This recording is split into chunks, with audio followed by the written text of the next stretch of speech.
Hello, First UU. My name is Willow and this is your Tuesday talk. A little bit about me. I've been attending First UU since I was 3 years old, and I've been a member since I finished my coming of age class in the spring of 2015. I don't show up to church a lot, however, because right now I'm attending school in Baltimore, Maryland, at the Peabody Conservatory as a French horn major, and the Peabody Conservatory is the music school that's affiliated with Johns Hopkins University. So at 7 p.m. on March 10th, I was sitting in my dorm room working on classwork when I received the email saying that, effective immediately, Johns Hopkins and all of its affiliated schools were shut down indefinitely.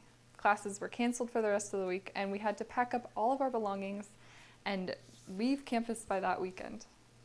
Luckily, the very next week was our scheduled spring break, so I already had a plane ticket home that Friday night. So I effectively had 3 days to pack up all my belongings in Baltimore and move back home. One of the main things that Peabody is really known for in the Baltimore community is the plethora of free concerts that we put on, we being us, the students. So typically I'll play in 3 to 4 large performances every semester, and these range from playing in the symphony orchestra to playing in the pit of the opera, or even to playing in the wind band, which is an ensemble made up entirely of woodwind and brass instruments.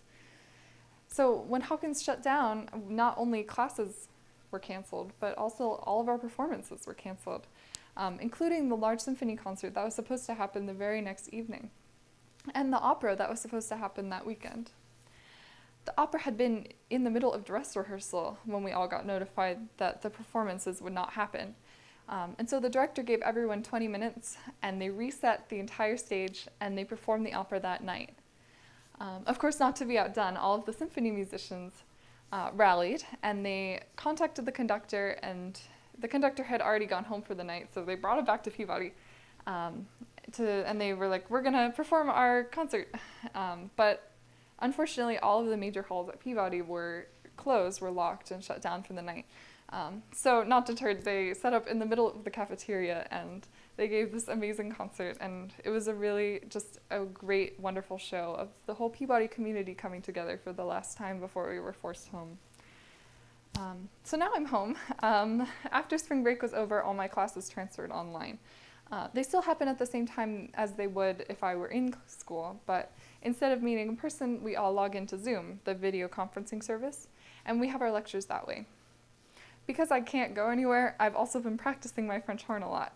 I'm working on a lot of really cool pieces actually, and hopefully I'll get to share some of those soon in the future. So besides schoolwork and practicing, I do have one other project that I've been working on recently that I'm excited to share with you. So I constructed a pattern and have been making these cloth face masks that I'm selling also. So here it is. Ta-da! So when I'm in Baltimore, I have a student job where I work at an events venue for weddings, and the venue is owned by the university. But since I'm in Ohio right now, and there's no weddings going on due to the social distancing restrictions, I'm not working. And this doesn't come at a great time for me because I was just accepted into the one of the major American orchestral music festivals for the summer, which is super exciting, but it is pretty expensive, and since I'm not able to work right now, then I was just brainstorming other ways that I could fundraise for it, but also give back to the community in this time of crisis. So I came up with making these face masks. And COVID-19 has been really scary for a lot of people, including myself. So I just feel like this is one way that I can help a little bit. I don't really know, but I've been selling them for about $10 each. And I've done a lot of research sort of into the design. So all of the masks that I've been making are cotton blend fabric, which is one of the safer options, like household options for making these protective face coverings. And I also included a sort of more unique aspect, I think, to my face masks. I've put in a felt liner. And so the reason for this is felt is a non-woven fabric, and I'm basing this off of the medical grade sort of mask idea, where the face masks are made out of sort of specialized 100% non-woven material. And I just sort of took that idea, and the household version is felt, and I put that in all my masks too. So I constructed the pattern based on a video that I watched on YouTube, but I edited it a little bit so that it would fit my face a little bit better, and I think most people's faces a little better. And I also made a little child size, so cute. And I'm really lucky to have a mom who was an avid quilter for a really long time, so we have a humongous store of fabric, and she taught me sewing skills when I was young, so this is definitely in my wheelhouse of abilities, and we have all the supplies here, so I don't have to go out for any, which has been really helpful. So I thought I would give you guys a little bit of, show a little bit of the process of making the masks. This is my setup. So here's my sewing machine, and then this is my ironing board. And so I can just sort of stand up from here and go over here to iron fabric and pieces of the masks. Over here I've laid out all the pieces of masks that I've already cut out. Here's a couple. And pinned to be sewed immediately. So here's the fabric under here, and then this is the felt liner. And then this is the second layer of fabric that I'll sew into the other part of the mask so that the felt isn't visible, and then you have another extra layer of fabric for protection. And essentially each mask takes 4 pieces of fabric. So here's one that I haven't pinned yet, so you can see there's 4 layers here so of the fabric. And then I also include 2 layers of felt for each mask also. And each mask takes only 6 seams to completely construct, but it does require a lot of cutting and ironing in the process too, so it's a little bit deceptive in terms of the level of difficulty that you would imagine it being.